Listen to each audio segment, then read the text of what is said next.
Hey there, it's Eleanor Beaton, and welcome to the behind the scenes video edition of the Power Presence Position podcast. And of course, this is our video edition. And so it's behind the scenes, it's gritty, it's real.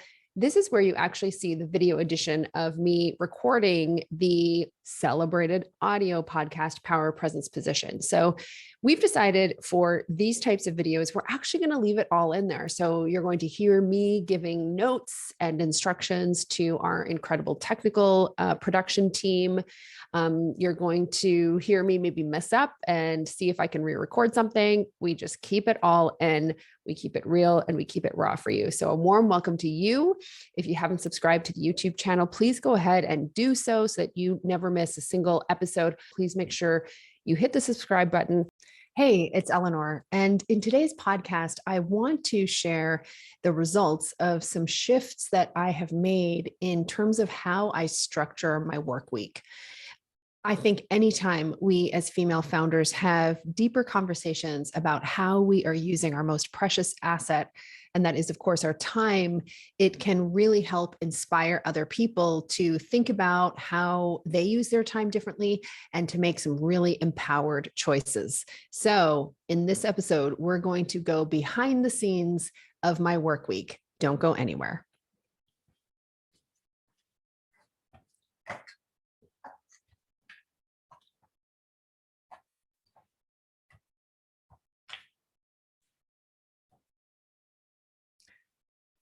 Around the fall of last year, I started to think more deeply about how I, as the CEO of Safi Media, am using my time and if there were better ways that I could be actually using that time.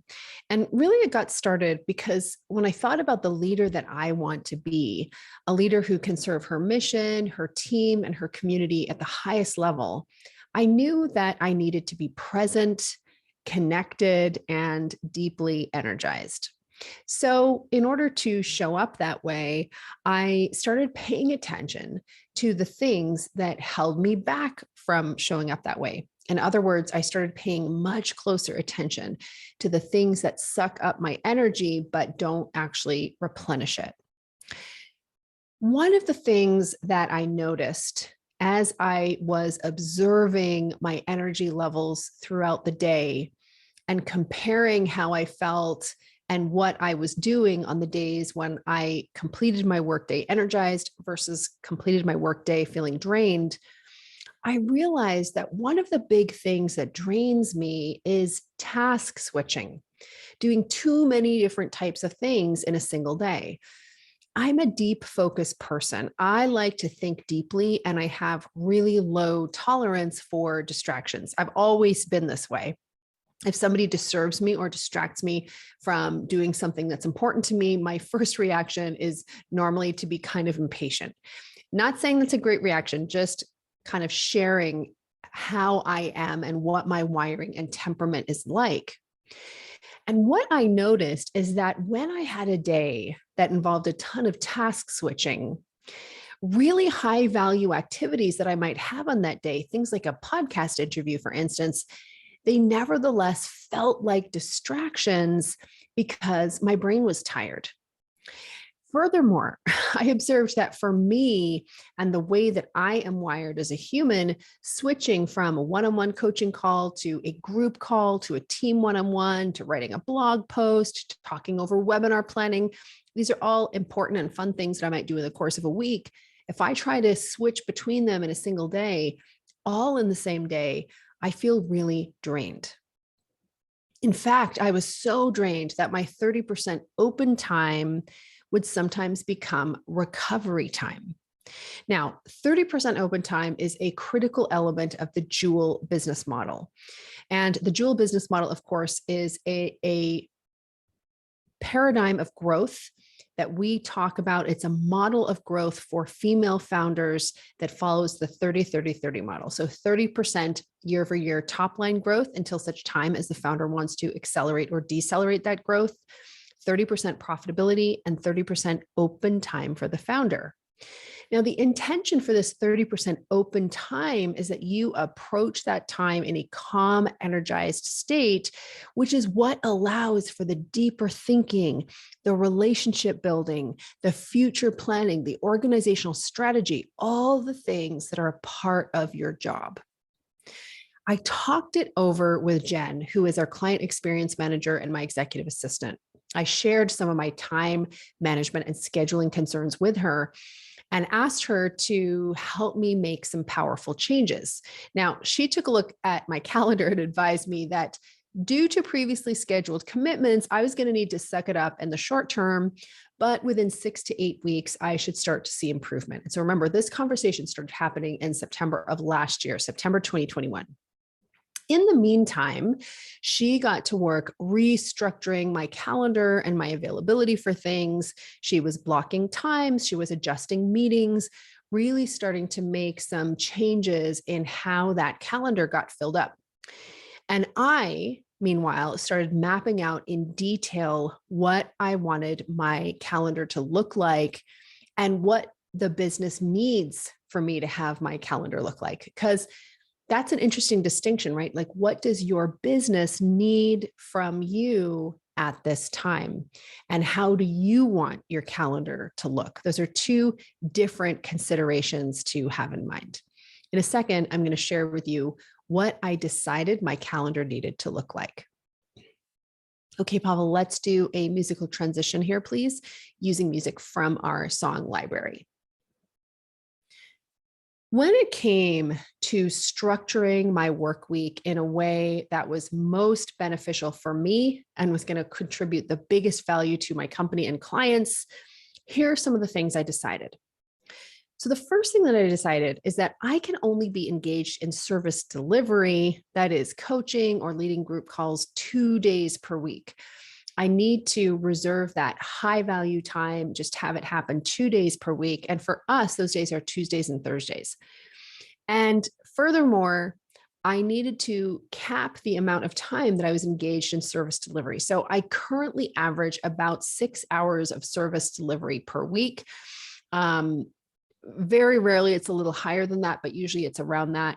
And actually the goal is to reduce that even more. I'll always be involved in service delivery in some capacity. I shouldn't say always, but I just love it so much that I can't see myself ever not playing a role there and being a part of it, but certainly can see the reduction in that time. Now, this is really important. I want to take a moment to pause here and share with you that I know some of you are listening to 6 hours in service delivery and you are thinking to yourself, how could I ever run a company spending that little time actively engaged in service delivery? And what I would share with you is the thing that allows this is the creation of assets. So there's so many resources around that we offer and train about taking your expertise and transforming it into assets. A lot of people talk about transforming it into products, and that's one category of assets, and that's absolutely true. But there's so many different ways in which you as the founder can start to create assets that allow your company to grow without you being actively involved in service delivery. So you can think about your customer processes, your onboarding processes, your sales processes. Are those documented? Do you have training programs in place so that other people can do what you do, so that you don't have to hold that responsibility or worry about that responsibility because you've created systems that can own some of that weight and responsibility for you? Can you take the one-on-one service delivery that you offer and turn it into a train the trainer program that you can use internally to empower your team? Can you turn it into a program offering? Another fantastic asset that nobody thinks about is, what are the assets that you have in place in order to repel non-ideal clients? If you run a service-based business, the power and quality of your business is directly proportionate to the quality and caliber of clients that you serve. And so often I see business owners struggling with non-ideal clients. They might be great as humans, but they're really not a good fit for the company, and they drain tremendous amounts of time, energy, and resources. Have you developed an asset that helps you bounce out those prospects respectfully, thoughtfully, kindly before they ever make it into your business ecosystem. These are all the assets that set the business owner free. If you are currently facing overwhelm, if you're currently facing an income ceiling, if your business is draining you, if you have no idea how you're going to scale beyond one-to-one and still retain great quality service, because that's the huge part, how can you maintain your service standards? I really suggest that you come to an upcoming webinar that I'm hosting called Scale with Seven-Figure Assets. You can get that training, eleanorbeaton.com/assets. We're going to be talking about some of the key assets that you want to have in place, how to build them. And it goes so much beyond make an online course, make a free mini book. Like those things are great. But if you're depending on those as your core assets, the business still will not be able to scale without you.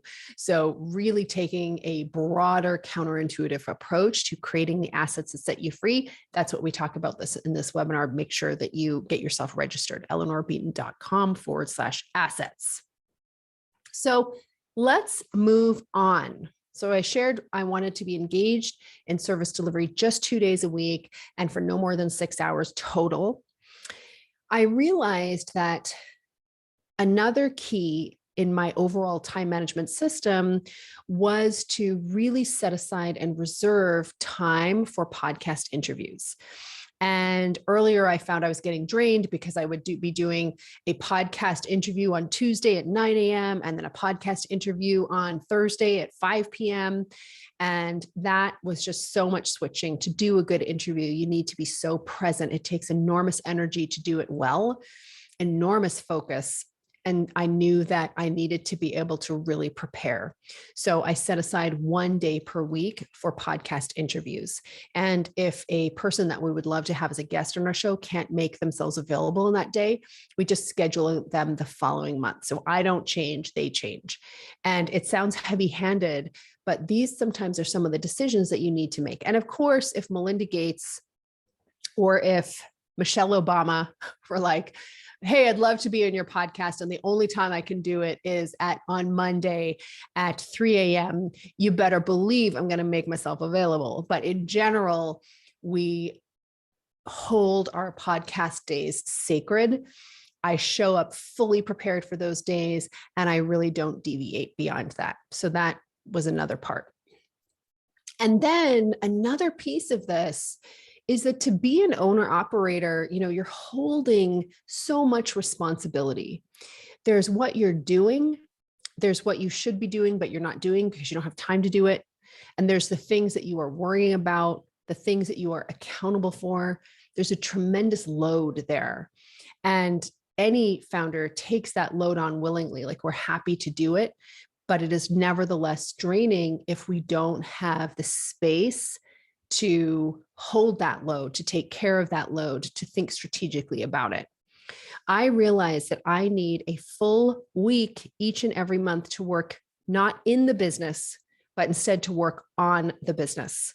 So we blocked off the very first week of each month as deep focus week. And these weeks are reserved for future-oriented work that is required in my role, but is often relegated to 30 minutes here and there, especially for founders who are actively engaged in service delivery. Now, let me be clear. This comes back to assets also, because 18 months ago, 2 years ago, I could not have taken a full week, fully 25% of my time to work exclusively on the business. Because if I had done that, it would have interrupted our capacity to earn so significantly that it wouldn't have made sense. So it is having assets, team members, programs, systems in place that allows me to do that. So for those of you who are still selling one-on-one coaching, you don't have time or support yet, you don't have any systems in place, I would recommend caution in mimicking my calendar. So the point, I'm not suggesting in this podcast that you do the same thing I do. I'm pointing out what I'm doing really to kind of open up the gateway of possibility of how you might rejig your calendar based on what your business needs from you today. It took in total about 3 months to completely implement the calendar changes I wanted to see. But I'm so proud to report to you that we did it. We were successful. The changeover was completely made basically at the end of December. And so I'm a few weeks into experiencing the benefit of these changes so far. Let's dive into what I'm seeing. Okay, Pavel, we're going to put in another musical transition here using music of your choice.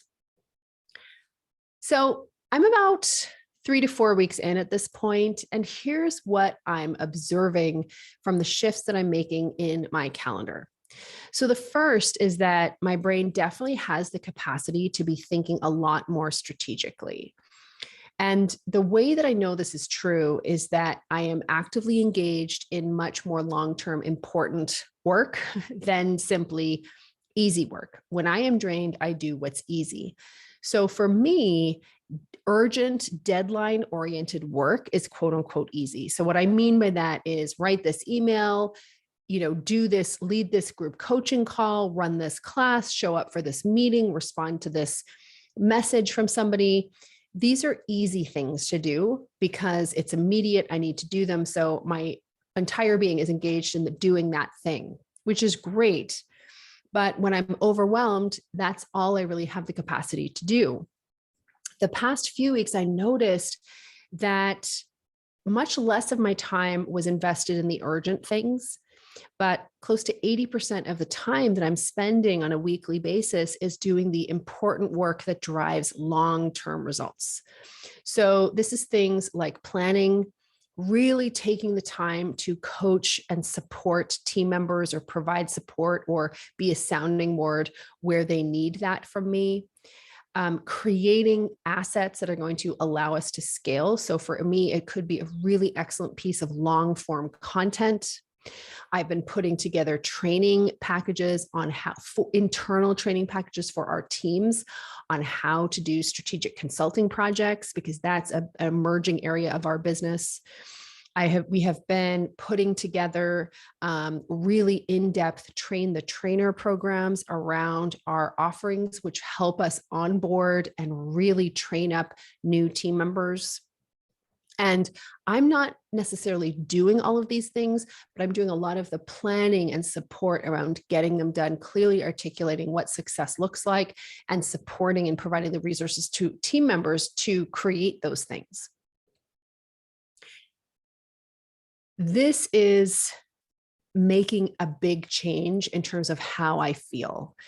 The time that I have available to do sort of strategic growth meetings, to connect with stakeholders, to really start laying the track for future growth. These are energy-giving, powerful meetings that are opening up opportunities for future growth. And it's just been so great to have that opportunity to do it and to think about it and to arrange it. And I'm doing that because of the level of open time that I have to devote to those things. The third thing that I'm noticing is that my 30% open time is not spent in recovery, i.e. doing idle tasks that allow my brain to recover from the inordinate amount of task and worry switching that's required when you're an owner operator. Rather, I'm spending that open time having conversations, mapping out some of the bigger puzzle pieces in the business that are required to fulfill our mission and intentions. And overall, it feels great. And the big thing I'm noticing is just that ability to think and operate at a more strategic, long-term, opportunity-laden level. Okay, Pavel, we're going to do another musical transition here, please. So in closing, I'd like to share some practical takeaways to help you put this experience into action in your business, in your world. So the first thing is to be really, really clear about what you want your time to look like. I set this intention that I want to set up my work week so that it replenishes my energy rather than drains it. And I'm human, so definitely by the end of the workday, I can completely feel drained, even if I'm doing that deep strategic work. But it's really thinking about and holding that as a possibility for myself, that I can set things up in a way that that's possible. And so I ask myself, what kind of supports do I need to have in place? It's not just about time management. It could be about what nutrition do I need to have in place? When might I need to schedule movement or workouts to help me replenish that energy? What is my office environment like and the lighting? Am I hydrated? Do I have the support that I need in terms of meals and groceries to make sure that I'm in a situation where my work week can actually deeply replenish me rather than drain me? So that's really important. So being clear about what you want your time to look like. And for me, it was, that idea of having my calendar replenish me is great, but how it started was really, there's so much task switching. I can't take this. I can't function optimally, and I can't be the leader my business needs.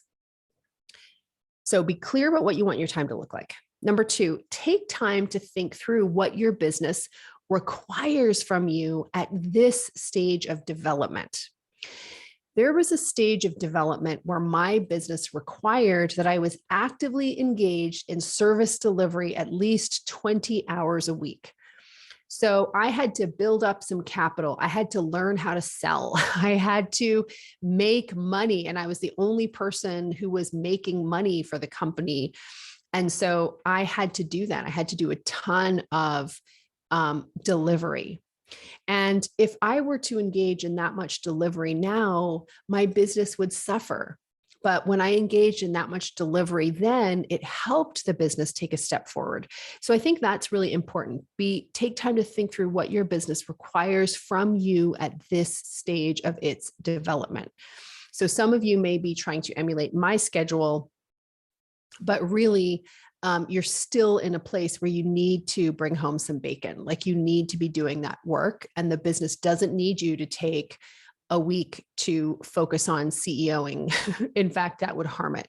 For my business, it would harm my business not to do that, right? So this is going to be very personal and individualized to you. The third thing I would suggest is to get help from a team member. It can be really habitual how you schedule your time. You might have a way of scheduling your time that got you to here, and sometimes really opening up your calendar to somebody great who you trust and to let them use their thinking cap to help you reorganize and sort things can be incredibly effective. So if you have a team member that you trust, I really suggest that you get their help in this. Tip number 4 is to stick to your guns. So it's one thing to envision an ideal calendar, it's another thing to implement it. Once you've mapped out what you want your schedule to look like, stick to that. So there's so many times in business, business is just laden with opportunity. So-and-so wants to do this on this day. Are you available to do this on this day? And what I have found is that between myself and Jen, we started to create kind of a code of where we might make shifts in the calendar and where we absolutely won't. Let me give you an example. I needed to set aside some time to work with a client who we've been working with for some time. She's a fantastic long-term client. And for a bunch of different reasons, she wasn't able to meet on a Tuesday or Thursday, which is typically when I do service delivery. And so we weren't going to be able to make that happen without extending it for like 5 months. And so in those kinds of situations, of course, I'm going to make an exception.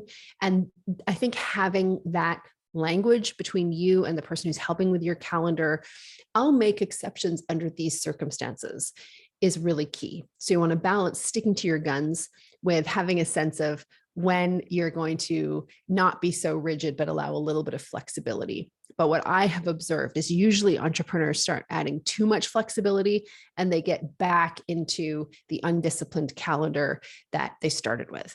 So I don't do that. And then the 5th piece of advice that I would offer, practical takeaway, is not to overschedule. Overscheduling yourself is draining. And when you are overscheduled, you don't have space to accommodate overflow. So I'm really careful about not setting too many goals for a day, not having my calendar be too full, because then I can't accommodate overflow. And if I can't accommodate overflow, I can't be responsive to what my business needs from me. So I hope you found this podcast useful. My sincere hope is that in sharing some of the shifts that I've made and how great it's working out so far, that it would really open up some thoughts and pathways for you to make the kinds of shifts that you may have been wanting to make in your business, but maybe have been telling yourself that you can't. That's the end of our podcast. Now let's take a look at what's happening in the world of Safi Media. Okay, Pavel, can you do another musical transition here? Okay, so here's what's coming up. On January the 26th, we are, and by we, I mean me, with some support and backup from the team, but I'm going to be leading this training. It's a free webinar that's all about how to scale to 7 figures with asset thinking. I have been hammering on this podcast the importance of creating assets. These are resources that you create in your company that generate value for you, not only today, but in the long term. And there's different categories of assets, from team members to processes, to programs, to offerings, to systems, to customers, to audience. There's so many different ways to think about building assets.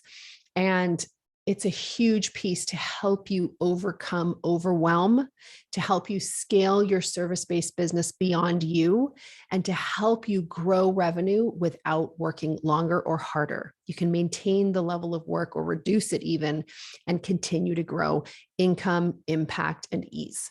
So join me at my free webinar, Scale to 7 Figures with Asset Thinking, and you can get yourself registered at eleanorbeaton.com/assets. Another thing that we're working on sort of internally in Safi Media, which I'm really pumped about, is onboarding a fantastic new executive coach, Rose. She joined us at the beginning of January. So we are really going through the onboarding process. She's a really experienced coach and business leader. And so we're doing the onboarding in terms of our processes. And she is coaching inside the Power Presence Position Business Accelerator right now. We are so pumped to have her. Another thing that we're working on, which is really fun, and this is for the members of our incubator retreat, is that our incubator program, year-long coaching program, we are actually going to be doing a live full-day retreat called the Jewel CEO, How to Scale to 7 Figures with a Sufficiency Mindset.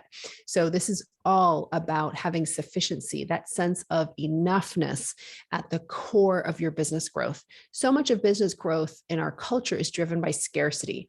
Not enough clients, not enough time, not enough money. And that addiction to scarcity can make the process of growing a business so much more unpleasant and stressful than it needs to be. I'm convinced that so much of the hype that we have around entrepreneurship being so hard, being so stressful, being so suffering filled has a lot to do with the fact that so much of what we know about business growth is informed by a scarcity model. I think there's an opportunity to change it. Do you need to work hard to build a business? 100%.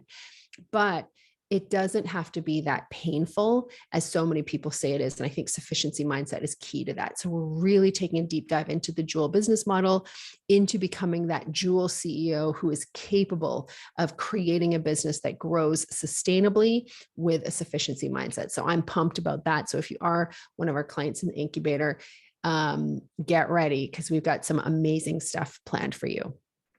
All right, Queen, thank you so much for listening to the show. We so appreciate you. If you hadn't had a chance to rate and review it on your favorite podcast player, please go ahead and do so. It'll help us get out in front of even more female founders like you. And if you have the opportunity to tell a friend about it, we would love that as well. Thanks so much, and see you next week.